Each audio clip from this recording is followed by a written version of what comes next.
brought to you by Palvi Agrico. आता शेतीसाठी जे काही लागणार ते घरपोच मिळणार, तेही मोबाईलच्या एका क्लिकवर। ज्या प्रकारे देवेंद्र फडणवीस यांनी ही निवडणूक पुन्हा शेवटच्या टप्प्यात हातात घेतली आणि त्यांनी मग आमदार रोहित पाटील असतील, आमदार परत त्यानंतर अजित पवार गटाच्या अनेक नेत्यांना फोन केले, त्यामुळं संजय काका पाटील जे आतापर्यंत महाविकास आघाडीबरोबर होते ते शेवटच्या क्षणी फुटले।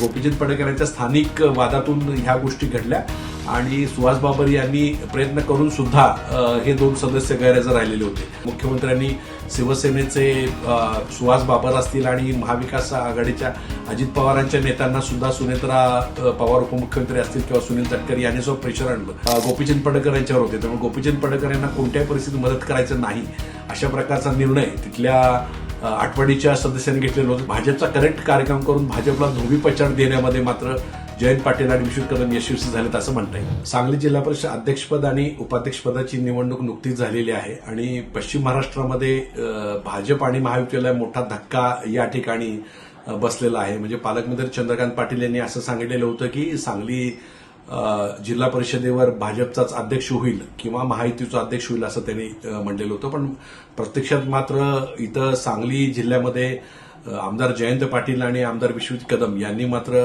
अतिशय करेक्ट कार्यक्रम करत सांगली जिल्हा परिषदेवर महाविकास आघाडीचा झेंडा फडकवलेला आहे। उलट महायुतीलाच त्यांनी बऱ्यापैकी धक्का दिलेला आहे। म्हणजे अजित पवार गटातले जे 6 जिल्हा परिषद सदस्य होते त्यातले 4 सदस्य हे महाविकास आघाडीबरोबर गेलेले आहेत आणि शिवसेनेचे म्हणजे एकनाथ शिंदे शिवसेनेचे 2 सदस्य गैरहजर ठेवण्यामध्ये यश आलं आणि विशेष म्हणजे त्याच्यामध्ये शिवसेनेचे गटनेतेच गैरहजर राहिलेले आहेत।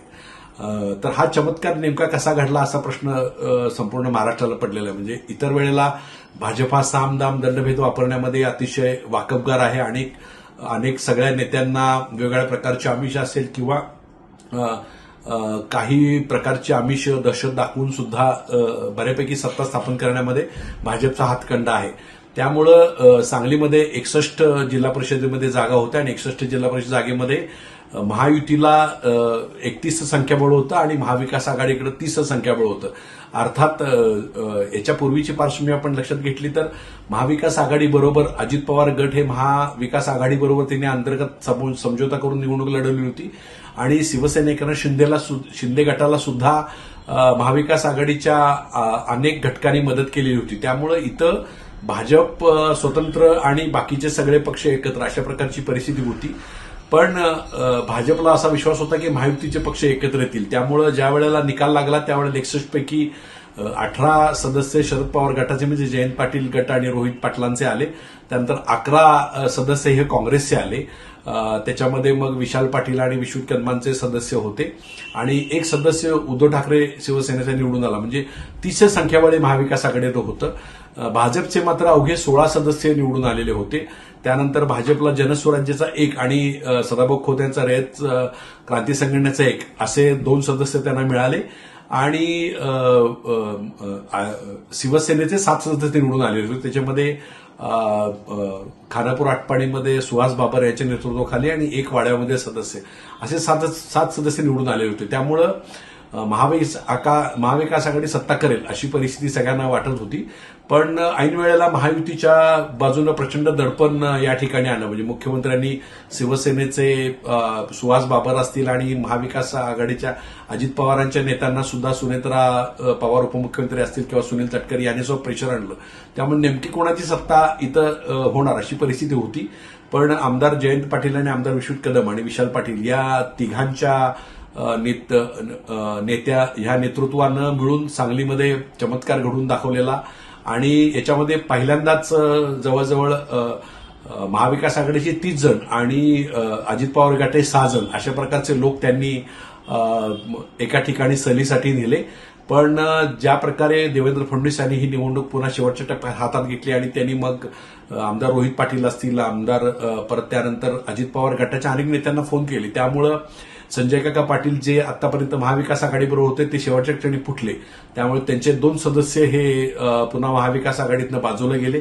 त्यामुळं जे 6चं संख्याबळ होतं अजित पवारांचं ते 4 वर आलं महाविकास आघाडीच्या बाजूनं आणि नंतर मात्र देवेंद्र फडणवीस यांनी अतिशय जोरात आक्रमक पवित्र घेतल्यानंतर सुहास बाबर हे सुद्धा महायुतीच्या गळाला लागले। पण असं झालं की सुहास बाबर यांचे जे तिथले स्थानिक पातळीवर त्यांच्या ज्या नेत्यांचं आणि कार्यकर्त्यांचं जे वैर आहे किंवा जे राजकीय मतभेद आहेत ते गोपीचंद पडळकर यांच्यावर होते. त्यामुळे गोपीचंद पडळकर यांना कोणत्याही परिस्थितीत मदत करायचं नाही अशा प्रकारचा निर्णय तिथल्या आठवडीच्या सदस्यांनी घेतलेलं होतं. त्यामुळे चक्क शिवसेनेचे गटनेते जयदीप भोसले हे गैरहजर राहिले आणि जे तिथले जे शिवसेनेचे नेते आटपाडीचे तानाजीराव पाटील आहेत त्यांचे चिरंजीव पृथ्वीराज पाटील ते पण गैरहजर राहिले. तर या गोपीचंद पडळकर यांच्या स्थानिक वादातून ह्या गोष्टी घडल्या आणि सुहास बाबर यांनी प्रयत्न करून सुद्धा हे दोन सदस्य गैरहजर राहिलेले होते. त्यामुळं सुहास बाबर आणि संजय काका पाटील यांनी हे दोघं फुटून सुद्धा महाविकास आघाडी सत्ता मिळवण्यात यशस्वी झाली. उलट शिवसेनेचे दोन गैरहजर ठेवण्यामध्ये जयंत पाटील आणि विश्वजित कदमांचा वाटा आहे. कारण जे गटनेते शिवसेनेचे आहेत जयदीप भोसले ते मूळचे काँग्रेसचे आहेत आणि ते विश्वजित कदमांचे कार्यकर्ते म्हणून पूर्वी होते. तर त्यामुळं जयंत पाटील आणि विश्वजित कदम आणि विशाल पाटील यांनी करेक्ट कार्यक्रम करण्यामध्ये या सांगली जिल्ह्यामध्ये यश मिळवलेलं आहे. हा चंद्रकांत पाटील आणि भाजपच्या 4 आमदार असताना सुद्धा हा मोठा धक्का या ठिकाणी मानला जातोय आणि यामुळं पुढची सुद्धा गणित आहेत. म्हणजे आता आपण जर पाहिलं तर जयंत पाटील आणि विश्वजित कदमांच्या गटाकडे जिल्हा परिषद सुद्धा आलेली आहे, जिल्हा मध्यवर्ती बँक सुद्धा त्यांच्याकडे आहे आणि सांगली बाजार समिती सुद्धा त्यांच्याकडे आहे. त्यामुळं जिल्ह्याच्या ग्रामीण भागावर पकड करणारी व्यवस्था ही या नेत्यांच्याकडे असल्यामुळं अप्रत्यक्षपणे जिल्ह्यावरचा कंट्रोल या 3 नेत्यांच्याकडे आहे. म्हणजे जरी राज्यात आणि केंद्रात भाजपची सत्ता असली तरी जिल्ह्याची प्रमुख सत्तास्थानं ही जयंत पाटील आणि विश्वजित कदमांच्या हातात आल्यामुळं जिल्ह्याच्या राजकारणामध्ये एक मोठी परिस्थिती निर्माण होईल.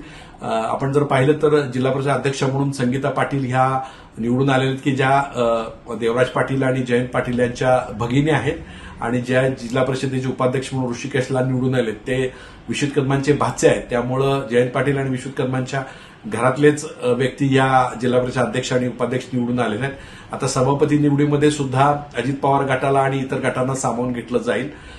पण या सगळ्या रणांगणामध्ये भाजपचा करेक्ट कार्यक्रम करून भाजपला धोबीपछाड देण्यामध्ये मात्र जयंत पाटील आणि विश्वजित कदम यशस्वी झालेत असं म्हणता येईल.